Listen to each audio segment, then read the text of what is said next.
नमस्कार, आपको बहुत बहुत स्वागत है। मैं हूं आपके साथ अभिषेक तिवारी। बुलेटिन में खबरों का रुख करेंगे और बड़ी और अहम जानकारी आपको देंगे।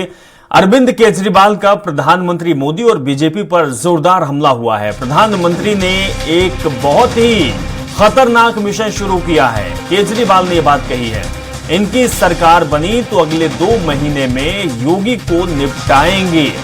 उसके बाद मोदी जी के सबसे खास अमित शाह को बनाएंगे प्रधानमंत्री। ये बात कही है केजरीवाल ने। मोदी जी अपने लिए नहीं बल्कि अमित शाह के लिए वोट मांग रहे हैं।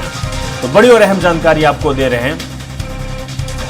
इसके साथ ही हैदराबाद में केंद्रीय गृह मंत्री अमित शाह ने भी पलटवार किया। अमित शाह ने केजरीवाल को जवाब दिया है, नरेंद्र मोदी ही बनेंगे देश के अगले प्रधानमंत्री। ये बात अमित शाह ने भी कही है। तो अरविंद केजरीवाल ने कहा था अमित शाह होंगे नए प्रधानमंत्री। आरोप प्रत्यारोप का दौर चल रहा है। चुनाव चौथे चरण का होना है और इस बीच दिल्ली के सीएम जेल से छूटते ही इस तरीके की बयानबाजी कर रहे हैं। रोड शो के दौरान अरविंद केजरीवाल ने कहा कि प्रधानमंत्री मोदी अपने लिए वोट नहीं मांग रहे हैं, बल्कि इस बार तो देश के गृह मंत्री और उनके सबसे करीबी अमित शाह को प्रधानमंत्री बनाने का प्लान चल रहा है।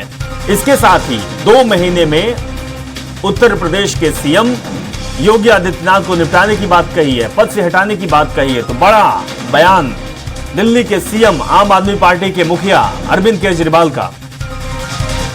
अगले साल 17 सितंबर तक अगर इनकी सरकार बनी तो उस पे भी आऊंगा मैं।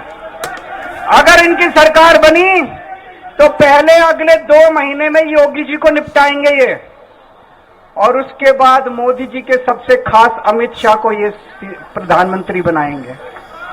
तो मैं लोगों को, देश के लोगों को आगाह करना चाहता हूं, मोदी जी अपने लिए वोट नहीं मांग रहे। मोदी जी अमित शाह को प्रधानमंत्री बनाने के लिए वोट मांग रहे हैं। मैं पूछना चाहता हूं मोदी जी से और अमित शाह जी से, ये मोदी की गारंटी पूरी कौन करेगा? क्या अमित शाह मोदी की गारंटी पूरी करेंगे?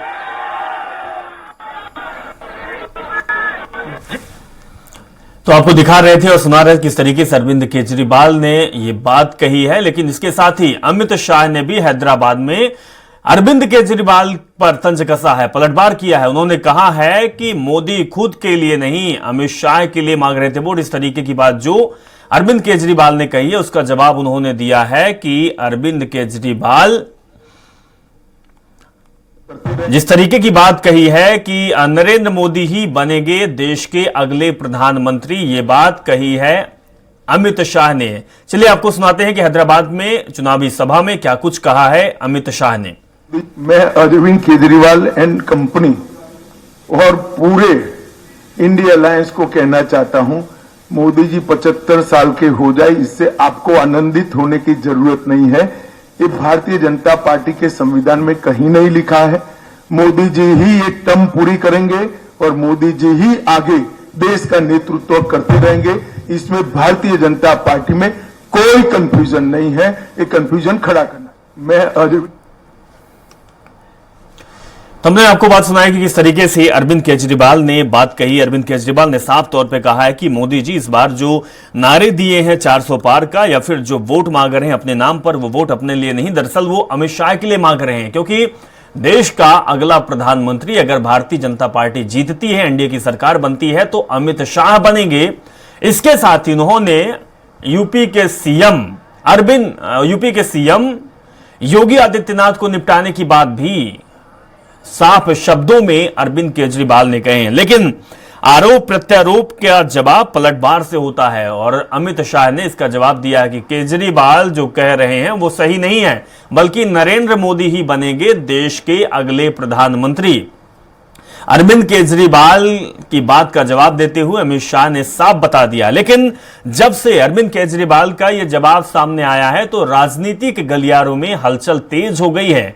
कई मायने निकाले जा रहे हैं, क्योंकि इससे पहले भी भारतीय जनता पार्टी के द्वारा एक बात कही गई थी कि 75 साल के बाद ना तो टिकट देने की बात, ना तो पद की बात उन्होंने कही थी। लेकिन अब प्रधानमंत्री मोदी 75 पार कर चुके हैं, तो कहीं न कहीं सुगबुगाहट तेज हो गई है कि क्या वाकई में प्रधानमंत्री मोदी फिर से प्रधानमंत्री बनने वाले हैं या फिर प्रधानमंत्री का चेहरा बदलने वाला है। हालांकि दिल्ली के सीएम है, बड़े नेता हैं, आम आदमी पार्टी के मुखिया हैं अरविंद केजरीवाल, और अरविंद केजरीवाल जैसे नेता जब इस तरीके की बयानबाजी करते हैं, जब इस तरीके की बात कहते हैं, तो कहीं ना कहीं इसका प्रभाव लोगों पर भी पड़ता है।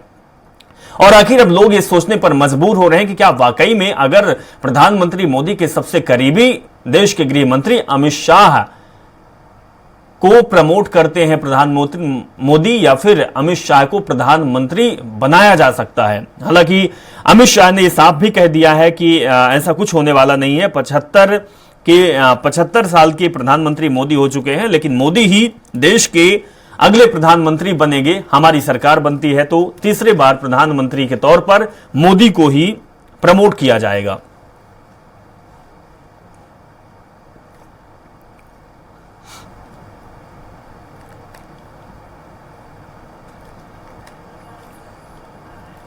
तो अरविंद केजरीवाल का प्रधानमंत्री मोदी और बीजेपी पर जोरदार हमला हुआ है। प्रधानमंत्री ने एक बहुत ही खतरनाक मिशन शुरू किया, यह बात कही है केजरीवाल ने।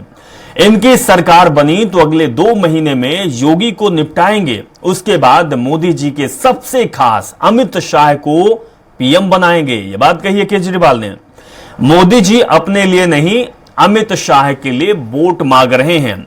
अब इसके लिए जो मायने निकाले जा रहे हैं, जो हलचल मची हुई है राजनीतिक गलियारों में, इसी विषय पर जानेंगे। और जानने के लिए स्वराज एक्सप्रेस के एडिटर हमारे साथ जुड़ चुके हैं अजय त्रिपाठी जी, उनके पास जानेंगे। अजय सर, जिस तरीके की बात सामने आई है, हालांकि इतनी आसान बात नहीं है। केजरीवाल जैसे बड़े नेता दिल्ली के सीएम होने के बाद और जिस तरीके की बयानबाजी कर रहे हैं, तो कहीं ना कहीं अलग अलग मायने निकाले जा रहे हैं। लोग अब सोचने पर मजबूर हो रहे हैं कि कहीं वाकई तो ऐसा नहीं हो सकता है। क्या कुछ मायने इसके निकाले जा सकते हैं सर, आप जानेंगे। बड़ा स्पष्ट है कि 50 दिन के बाद आम आदमी पार्टी के जो राष्ट्रीय संयोजक और दिल्ली के मुख्यमंत्री केजरीवाल जी हैं, तो आज अब सुबह अगर आपने ध्यान दिया, भगवंत सिंह मान जो पंजाब के चीफ मिनिस्टर, उनकी प्रेस कॉन्फ्रेंस चल रही थी, उन्होंने कहा था कि हमारे पास समय बहुत कम बचा है। पंजाब में जरूर 1 तारीख को वोटिंग है, लेकिन बाकी जगह पे जो वोटिंग का समय मुश्किल से 20 दिन है। अब 20 दिन में केजरीवाल उस तरह का कैंपेन नहीं कर सकते जिस तरह का कैंपेन आम लीडर करते हैं। इसलिए मजबूरी है केजरीवाल की कुछ इस तरह से बोलना, इस तरह की वक्तव्य देना, इस तरह का डिजाइन करना अपने प्लान को, ताकि लगे केजरीवाल कोई नई बात बोल रहे हैं और मीडिया अट्रैक्शन हो सके। मुझे लग रहा है इसमें कोई जो कह रहे हैं वैसा कोई दावा नहीं कर सकता, और अमित शाह जी ने उसका स्पष्टीकरण भी दिया है। लेकिन ये तय है कि केजरीवाल इस एंगल पे चल रहे हैं, वो बिल्कुल स्ट्रेटजी के साथ, रणनीति के साथ अपना जो इस पे चुनाव अभियान वो शुरू कर चुके हैं। और वो जानते हैं कि क्या बोलने पर मीडिया हाइप देगा, क्या बोलने पर मतदाता सुनेगा, क्या बोलने पर उनको तवज्जो मिलेगी और क्या बोलने पर नहीं मिलेगी। केजरीवाल बड़े फूंक फूंक कर कम समय में बेहतर परफॉर्म करने की वजह से इस तरह की बातें बोल रहे हैं, ऐसा मुझे लगता है। लेकिन त्रिपाठी जी, जिस तरीके से हम देख रहे हैं कि 3 चरण के मतदान हो चुके हैं, चौथे चरण का मतदान होने वाला है, लेकिन हर लोकसभा क्षेत्र में प्रधानमंत्री मोदी के नाम पर ही बीजेपी वोट मांग रही है। क्या इसलिए अरविंद केजरीवाल का ये बयान मायने रखता है? क्योंकि अगर मोदी को हटाकर अमित शाह का नाम आएगा तो जो मोदी के नाम पर लोग वोट दे रहे हैं, तो थोड़ा सा कतराने की कोशिश करेंगे। हाँ, लेकिन पर जो मैंने आपसे बात कहा कि अगर ऐसा हो भी तो केजरीवाल इसमें सिर्फ इसलिए बोल रहे हैं कि वो जानते हैं कि अमित शाह इस समय ज्यादा सेलेबल पर हैं, पॉलिटिशियन है। प्रधानमंत्री नरेंद्र मोदी के बाद अगर एक जिसकी टीआरपी हुआ करती है वो अमित शाह माने जा सकते हैं। वो मतदाता तक, मन तक पहुंचाना चाहते हैं, लोगों तक ये बात पहुंचाना चाहते हैं एक नए ढंग से कि अमित शाह इस को लीड करेंगे। और स्वाभाविक रूप से हम आप सब जानते हैं कि मोदी धीरे धीरे पिछले 10 साल में, 14 साल में प्रधानमंत्री नरेंद्र मोदी एक ग्लोबल इमेज के साथ अपनी इमेज को बेहतर करने की कोशिश कर रहे हैं। सारा जो ठीकरा, जिसे हम बोले अपनी विशुद्ध हिंदी भाषा में कहते हैं कि ठीकरा किसके सर फूट रहा है, वो जाता अमित शाह के। धारा 370 का मामला हो तो अमित शाह, 3 तलाक का मामला हो तो अमित शाह, बाकी जो बड़े डिसीजन हुए उसका जो बिल्कुल जिस तरह से बातचीत हुई, जिस तरह से हाउस में प्रेजेंट हुआ, फ्लोर में पास हुआ सब कुछ, उसमें लगता है कि सब कुछ अमित शाह उसके जिम्मेदार हैं। तो मुझे लग रहा है कि अमित शाह, इसीलिए अरविंद केजरीवाल जी अमित शाह जी को टारगेट कर रहे हैं, ताकि ऐसा लगे लोगों को कि अमित शाह का जीतना उचित नहीं होगा और भारतीय जनता पार्टी का इस तरह से अमित शाह की लीडरशिप में, उनकी अगुवाई में जीतना ठीक नहीं होगा। ये मैसेज देने की कोशिश अरविंद केजरीवाल जी कर रहे हैं। लेकिन त्रिपाठी सर, एक बात और है कि अगर वाकई में इस तरीके का हो जाए तो क्या होगा, क्योंकि बड़े कड़े डिसीजन अगर की बात करें तो खुलकर बेबाकी से बोलते हैं अमित शाह, चाहे वो पीओके का मुद्दा हो या इससे पहले जो उन्होंने 370 की बात कही हो, 3 तलाक की बात कही हो, बेबाकी से अपनी बात रखते हैं। अगर ऐसा हो जाए तो फिर क्या होगा? नहीं, पर मुझे लग रहा है अमित शाह, जो आप अलग विषय पे बात कर रहे हैं, जो अरविंद केजरीवाल का विषय, वो ये लोगों को मैसेज देना चाह रहे हैं कि एक तानाशाही हाई क्लास की, अभी कांग्रेस वैसे ही आरोप लगाती है कि नरेंद्र मोदी की सरकार जो है वो तानाशाही सरकार चल रही है, लेकिन अमित शाह की लीडरशिप अगर शुरू हो जाएगी तो और ज्यादा तानाशाही बढ़ जाएगी। अरविंद केजरीवाल का मैसेज ये है। हाँ, ठीक है। त्रिपाठी जी हमारे साथ भारतीय जनता पार्टी के पंकज चतुर्वेदी जी जुड़े हुए, उनके पास भी चलेंगे, और फिरोज सिद्दीकी जी जुड़े हुए हैं कांग्रेस से। सबसे पहले हम फिरोज सिद्दीकी आपके पास आएंगे। फिरोज सिद्दीकी जी, जिस तरीके से अरविंद केजरीवाल और आपके गठबंधन के साथी इस तरीके की बयानबाजी करते हैं, कितना सहमत हैं आप, और आप क्या मायने निकाल रहे हैं इसके? देखिए, अरविंद केजरीवाल ने जो बात की है वो बिल्कुल सही बात की है कि मोदी जी ने ये नियम बनाया ना कि 75 पार के बाद जो है उसको टिकट नहीं देंगे, उसको पार्टी का कोई काम नहीं देंगे। यहाँ 2 मंत्री हटाए थे, बाबूलाल गौर और सरताज सिंह जी को, आपको याद होगा। यही बात तो केजरीवाल जी कह रहे हैं कि भाई अगले साल ये 17 सितंबर को 75 साल के हो जाएंगे, तो नैतिकता के आधार पर मोदी जी इस्तीफा देंगे, क्योंकि नियम तो उन्हीं ने बनाया है। और फिर है ना जो है अमित शाह आ जाएंगे। नंबर 2 पोजीशन तो वही है, नंबर 3 पोजीशन तो कोई है ही नहीं बीजेपी में। और उसके बाद उन्होंने ये कहा कि योगी आदित्यनाथ को हटाया जाएगा, तो ये तो पूरे यूपी पे चर्चा है कि योगी आदित्यनाथ को हटाया जाएगा। उन्होंने शिवराज सिंह को खत्म कर दिया, शिवराज सिंह ने चुनाव जिताया, उनको खत्म कर दिया। रमन सिंह ने चुनाव जिताया, उनको घर बिठा दिया। वसुंधरा राजे सिंधिया को घर बिठा दिया, खट्टर साहब को बिठा दिया, येदियुरप्पा को बिठा दिया। तो अब उसके बाद योगी आदित्यनाथ, मतलब नरेंद्र मोदी जी के सामने जो भी पावरफुल रहेगा, नरेंद्र मोदी जी उसको नहीं छोड़ते। चलिए सिद्दीकी जी, पंकज चतुर्वेदी से जान लेते हैं। पंकज जी, जिस तरीके से बयान अभी ने दिया है अरविंद केजरीवाल ने, हालांकि उसकी सफाई में अमित शाह ने भी बता दिया है कि प्रधानमंत्री अगर हमारी सरकार बनती है तो मोदी ही बनेंगे। लेकिन पंकज जी, भारतीय जनता पार्टी है, कड़े फैसले लेती है और कभी भी कुछ भी हो सकता है। क्या ऐसा भी हो सकता है कि अमित शाह देश के अगले प्रधानमंत्री होंगे? देखिए, अभी मुझे ऐसा लगता है कि अरविंद केजरीवाल जी अभी कल बिहार जेल से बाहर निकले हैं और दिल्ली में बहुत गर्मी पड़ रही है, शायद इसलिए वो अपना मानसिक संतुलन खो बैठे हैं। और पूरा भारतीय जनता पार्टी का चुनाव का प्रचार मोदी जी की गारंटी के आधार पर है। अब की बार 400 पार, फिर एक बार मोदी सरकार। मोदी सरकार के 10 साल के कार्यकाल के आधार पर भारतीय जनता पार्टी जनता से प्रार्थना कर रही है कि हमको मतदान दो कमल के चुनाव चिन्ह पर। तो जिनकी पार्टी में नंबर 1, नंबर 2, नंबर 3 के गणित चलते हैं, वो लोग इस प्रकार की बातचीत कर रहे हैं नंबर 1, नंबर 2, नंबर 3 की। हमारे यहाँ तो सिंपल सा गणित है, नाम कमल, पहचान कमल, निशान कमल, और मोदी के नेतृत्व में काम हो रहा है। तो ये बचकानी बातें छोड़ के इनको ये बताना चाहिए कांग्रेस पार्टी के लोगों को कि वोट जिहाद क्यों कराना चाहते हैं। ये ओबीसी का, SC ST का, दलितों का कोटा लूट कर अपने फेवरेट वोट बैंक को क्यों देना चाहते हैं। प्रधानमंत्री मनमोहन सिंह जी क्यों कहते हैं कि देश के संसाधनों पर पहला अधिकार सिर्फ मुसलमानों का है। ये क्यों हमारे मुस्लिम भाई बहनों को देश से अलग करना चाहते हैं, आज पूरा देश ये जानना चाहता है। तो इन सब लोग उत्तर नहीं देंगे। ये राम मंदिर, राम सेतु, राम नाम का सबका विरोध करेंगे। तो मुझे लगता है कि देश को अरविंद केजरीवाल पर, उनकी पार्टी पर विश्वास नहीं है। इसीलिए जहां भी विधानसभा के या लोकसभा चुनाव होते हैं, क्या क्षमता है केजरीवाल जी की पार्टी की, मध्य प्रदेश में, गुजरात में, गोवा में, सब जगह चुनाव लड़े।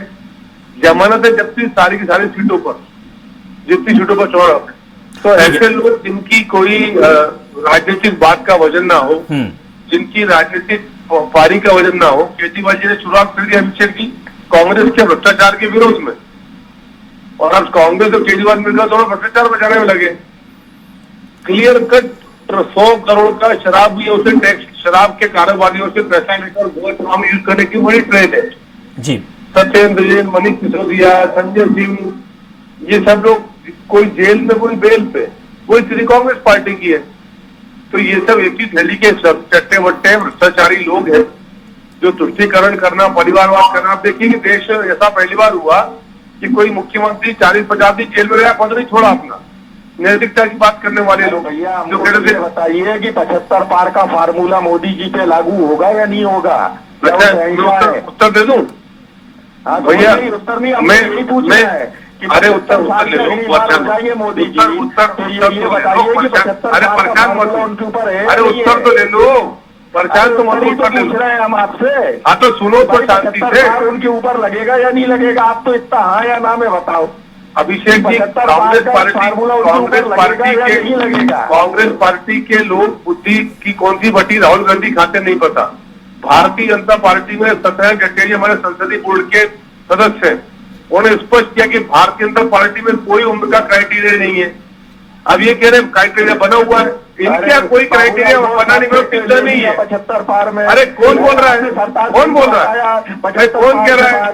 कांग्रेस के मुद्दे से मान ले क्राइटेरिया कि हम क्या करेंगे क्राइटेरिया हमारी पार्टी का। कांग्रेस का अपना क्राइटेरिया नहीं बचा, एरिया नहीं बचा, सब समाप्त हो गया। आपसे बात कर रहे हैं भाई, कांग्रेस के बोले थोड़ा क्राइटेरिया बनेगा। कहाँ बना क्राइटेरिया बताइए? कहीं लिखित में, कहीं बीजेपी के अधिवेशन में पास हुआ, राष्ट्रीय अधिवेशन में पास हुआ हो, संसदीय बोर्ड में पास हुआ हो, कोई प्रस्ताव लिखित में कभी नहीं है। अपनी गणित लगा के 75 का क्राइटेरिया नहीं। पंकज चतुर्वेदी की कांग्रेस उसी सवाल पर जवाब मांग रही है जो आपके पार्टी के द्वारा दिया गया था। अजय त्रिपाठी सर हमारे साथ जुड़े हुए हैं, हमारे साथ 2 मेहमान भी जुड़े हुए हैं, आप सवाल ले सकते हैं त्रिपाठी जी। अभिषेक थोड़ा सवाल दोहराएंगे। जी जी बिल्कुल।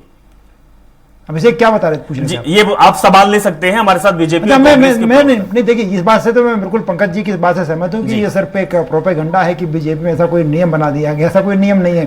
फिरोज सिद्दीकी साहब जब बाबूलाल गौर और सरताज सिंह की बात कर रहे थे तो याद होगा कि उसके बाद जब अमित शाह जी आए थे, बातचीत हुई थी, तो उन्होंने कहा था कि भाई किसने कहा था कि 75 साल वालों को नहीं बनाएंगे।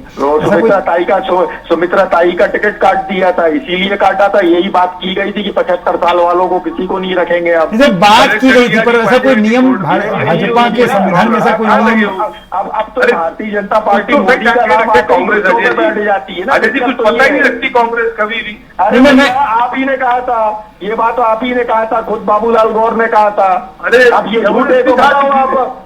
नहीं, सबके सामने अमित शाह ने सबके सामने कहा था कि कब कहा, किसने कहा था कि भाई 75। अरे ये तो फिर उनको वापस क्यों नहीं कराया?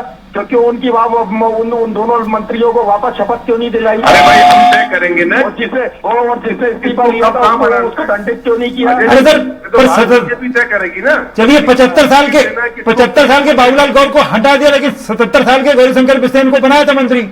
बाद में बनाया ना मंत्री, तो उन्हीं को क्यों हटाया था? ये तो जग जाहिर है सबको, ये तो जग जाहिर है। फिरोज भाई जो बात अरविंद केजरीवाल जी कह रहे हैं, बस सवाल सीधा सिंपल सा सवाल है कि क्या कांग्रेस अब दिल्ली में, जिसमें कांग्रेस की तूती बोलती थी, अब इतने बुरे दिन आ गए कि अरविंद केजरीवाल के निर्देशन में, मार्गदर्शन में, गाइडलाइन में आप लोग काम करेंगे, उनके कहने पे चलेंगे? देखिए, तूती नहीं बोल रही है हमारी। हाँ। तूती तो आज भी हमारी बोल रही है। बात ये है कि जब वोटों का इंडिया गठबंधन बना क्यों? 33% वाली पार्टी 300 पार पहुंच रही थी और 63% पार्टी जो थी वो 150 पार नहीं आ पा रही थी। तो इसलिए बनाया गया था ताकि वोटों का विभाजन ना हो। इसलिए भारतीय जनता पार्टी झटपटा रही है।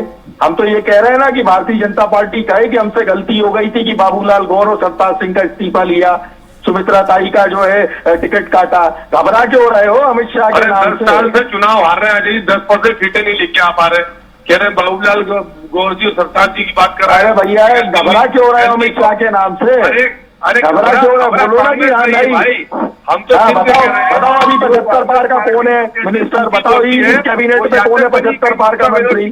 चलिए पंकज जी आपसे एक सवाल ये है कि आपकी पार्टी और देश के प्रधानमंत्री और गृह मंत्री लगातार ये नारे और वादे करते हैं कि हमारी पार्टी युवाओं को मौका देती है। देश इस समय युवाओं का देश बन चुका है। आप ये बताइए पंकज जी कि आपकी पार्टी में युवाओं को टिकट क्यों नहीं मिलती है? क्या युवा कोई प्रधानमंत्री नहीं बनना चाहिए? क्या युवाओं को जो बड़े पद है, चाहे गृह मंत्री के हो या कैबिनेट मंत्री में हो, मौका ज्यादा क्यों नहीं मिलता है? बदलाव तो होना चाहिए। जनता का भी सवाल, जब लोगों के पास जाते हैं ये सवाल निकलता है कि बीजेपी युवाओं की बात करती है तो युवाओं को मौका क्यों नहीं देती है? 75 साल के चाचा को बड़े उम्र दराज के लोगों को लोकसभा की टिकट मिल जाती है, विधानसभा की टिकट मिल जाती है, बात केवल युवाओं की होती है। 75 साल के चाचा जी पंकज जी, खड़गे जी की उम्र कितनी है सर? नहीं, खड़गे जी की उम्र कितनी है सर? आप अपनी बात रखिए। आपकी पार्टी पर इस तरीके के सवाल जब उठते हैं और आपकी पार्टी बात नहीं करती है। अरे हम आपकी करते हैं ना, आप आपकी तरफ अरे सोनिया की उम्र तो बताओ कितनी है, सोनिया की उम्र कितनी है बताइए। उनकी तो बता दो जरा, क्या डेट ऑफ बर्थ है? भारतीय जनता पार्टी की चिंता कर रहे हो, खड़गे की उम्र बता दो कितनी देश को। वो कांग्रेस पार्टी का युवा नेतृत्व को परेशान कर रहे हो, ये बताओ। चलती राहुल गांधी की है, नाम बिचारे खड़गे जी का। नहीं तो पंकज जी ठीक है, खड़गे की भी कंडीशन वही है, कांग्रेस की भी वही सिचुएशंस है, लेकिन आपकी पार्टी क्या करती है? आप तो बहुत नारे देते हैं जनसभाओं में कि युवाओं के लिए हम काम करेंगे। युवा ही आपसे पूछ रहे हैं कि हमें मौका कब मिलेगा। अच्छा अभिषेक जी, आपको लोकतांत्रिक प्रक्रिया पता है? जिस पार्टी के ज्यादा सांसद या विधायक आते हैं राज्यों के संसदीय लोकसभा की बात करते हैं, जिस पार्टी के ज्यादा सांसद आते हैं वो सांसद तय करते हैं नेता कौन होगा। पिछले 10 सालों में बीजेपी के सांसद तय के मोदी जी नेता होंगे, तो ये तो हमारा अधिकार है ना सांसदों का, हम तय करें कौन हमारा नेता होगा।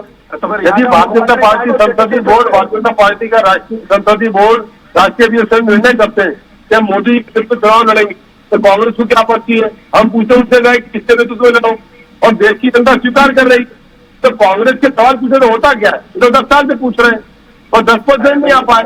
जिनके खुद के राष्ट्रीय 81 साल के हो, वो हमसे सवाल पूछ रहे हैं कि युवाओं को मौका नहीं देते। युवाओं को किसको मौका मिला? कितने युवा पार्टी छोड़कर गए कांग्रेस पार्टी से? 10 लाख लोग अभी छोड़ चुके हैं। अभिषेक जी हम कुछ बोल रहे हैं। जी बिल्कुल, सिद्दीकी जी आप भी बात रखिए अपने, आप भी बात रखिए। सवाल आप पर भी उठा है कि मल्लिकार्जुन खड़गे को, भाई उम्र दराज वो भी हो चुके हैं, 70 के पार पहुंच चुके हैं, उनको राष्ट्रीय अध्यक्ष बनाया जाता है। कांग्रेस पार्टी एक तरफ ये कहती है कि हम राहुल गांधी युवा को मैदान में ला रहे हैं, युवाओं की बात करते हैं, छात्रों की बात करते हैं, लेकिन जो कमान है वो 75-70 पार को दी जाती है। कहां से जोश आएगा सर कांग्रेस पार्टी के अंदर, सिद्दीकी जी? भाई पहली चीज तो ये बताइए कि अगर इनका संसदीय बोर्ड तय करता है, सांसद तय करते हैं नरेंद्र मोदी को, तो यहाँ का मुख्यमंत्री काय को चिट से पैदा कर दिया आपने? मोहन यादव तो चिट के मुख्यमंत्री है, चिट वाले मुख्यमंत्री है मोहन यादव। भजन लाल शर्मा भी चिट वाले हैं, तो उनकी चिट निकली गई, ऊपर से चिट आई और चिट जो है पढ़ दी गई, वो मुख्यमंत्री बन गया। कहाँ यहाँ राय मशवरा हुआ था? और हमारा अध्यक्ष तो बाकायदा वोटिंग से तय किया है हम लोगों ने। जो 2 लोग आए थे वोट में, जिन्होंने फॉर्म जमा किया था, पूरे देश ने वोट डाले हमारे पीसीसी डेलीगेट्स ने, और वोटिंग के जरिए हमारे अध्यक्ष बने मल्लिकार्जुन खड़गे। बिल्कुल सिद्दीकी जी, ये तो हमने 2018 के चुनाव में भी देखा था। वोट तो ज्योतिरादित्य सिंधिया युवा नेता के तौर पर पड़े थे, लेकिन मुख्यमंत्री तो कमलनाथ को बना दिया गया था। ये तो आपके पार्टी में भी चल रहा है। लेकिन सर आपसे समझेंगे कि जिस तरीके की राजनीति अब हो रही है, चाहे वो भारतीय जनता पार्टी कर रही हो, चाहे वो आम आदमी पार्टी कर रही हो, या फिर कांग्रेस पार्टी, क्या वाकई में लगता है कि जो देश और प्रदेश के जो मुद्दे हैं, जो लोगों की सोच है कि देश प्रदेश को आगे बढ़ाया जाए, या फिर जिस तरीके से बयानबाजी की जाती है, जिस तरीके से वादे और दावे किए जाते हैं जनसभाओं में, क्या वाकई में पार्टियां ये काम करती हैं? नहीं, देखिए ट्रांजिशन पीरियड चल रहा है हिंदुस्तान का इस समय, और संकरण काल चल रहा है, और बदलाव की बाहर दिख रही। देखिए कि आप जो कमलनाथ की बात कर रहे थे, कमलनाथ अगर बुजुर्ग चीफ मिनिस्टर थे तो उनकी कैबिनेट में देखिए कि बड़े बड़े यंग चेहरे हुआ करते थे। चाहे आपका जयवर्धन सिंह जी बड़े यंग चेहरे थे, जीतू पटवारी जी बड़े यंग चेहरे थे, उसके अलावा कमलेश्वर पटेल जी बड़े यंग चेहरे थे। वो थोड़ा सा बीजेपी में बल्कि वो कम दिखाई पड़ा हम लोगों को, और कांग्रेस में तो तमाम यंग चेहरे थे। और उसके बाद देखिए जो मोदी की सरकार की हम बात कर रहे हैं, उसमें भी देखिए आप लगातार ये प्रयास हो रहा है कि लीडरशिप को बेहतर किया जाए। आप अनुराग ठाकुर को देखिए, अनुराग ठाकुर बहुत पावरफुल मिनिस्टर हैं। आप पीयूष गोयल जी को देखिए, बड़े पावरफुल मिनिस्टर हैं। धीरे धीरे ट्रांजिशन पीरियड चल रहा किया जा रहा है। मुझे लग रहा है कि पर इस दावे के साथ इतने बड़े देश को संभालना या इतने बड़े प्रदेश को संभालना एक्सपीरियंस बहुत आवश्यक होता है, और राजनीति में धीरे धीरे मंझना बहुत जरूरी हो जाता है। मंझ रहे हैं लोग, और मुझे लग रहा है मंझने के बाद हिंदुस्तान की पॉलिटिक्स में जो हम बात कर रहे हैं वो एक अलग पैटर्न पे। अब जे बाइडेन देखिए, अमेरिका जैसा हमसे बहुत आगे है, लेकिन जे बाइडेन को भी हम बना उम्र दराज है, वो चल नहीं पाते हैं, लेकिन वो राष्ट्रपति चुन लिए गए। तो सिस्टम अलग होता है, और बात कहने की बात होती है। जो एक बार बीजेपी के तमाम बड़े दिग्गज नेता जो बार बार बात कहते हैं कि साहब तो जुमलेबाजी है, तो पॉलिटिक्स में जुमलेबाजी चाहे बीजेपी हो या कांग्रेस हो या आम आदमी पार्टी में हो, जुमलेबाजी चला करती है। अरविंद केजरीवाल जी जो बात कर रहे हैं वो भी चला जाए कि अरविंद केजरीवाल जी सारी कहानी, अगर मान लीजिए बीजेपी तो खामोश बैठ गई कांग्रेस उनके साथ खड़ी है, पर सीधा आरोप लगता है कि साहब आप सारी कार्रवाई इसलिए कर रहे हो कि ताकि आप कल को आपको इस्तीफा देना पड़ जाए उस पद से, तो सुनीता केजरीवाल को आप उस पद पर बिठा सको। सारी कवायद, सारा ड्रामा आप इसलिए कर रहे हो, वो साफ दिख रहा है। तो अगर थोड़ा सा एनालिसिस करके देखो तो साफ दिख रहा है कि संजय सिंह या बाकी लोग या कोई भी सिसोदिया ये कोई सीएम न बनने पाए, सीएम बने अंततः जाके तो सुनीता केजरीवाल बन जाए। तो वो ये तो हर जगह होता है, पर मुझे लग रहा है कि जिस तरह से अब बदलाव आ रहा है और निश्चित रूप से इसमें आपको मानना पड़ेगा बदलाव की ये बयान बिल्कुल बिल्कुल। तो त्रिपाठी जी कह सकते हैं इसी को राजनीति कहते हैं, और राजनीति में हर एक बयानबाजी कूटनीति का एक अंग होता है। बहुत बहुत शुक्रिया अजय त्रिपाठी जी हमारे साथ जुड़े, पंकज चतुर्वेदी जी और फिरोज सिद्दीकी जी आप भी हमारे साथ जुड़े और अपनी बात रखी। बहुत बहुत शुक्रिया आप सबका।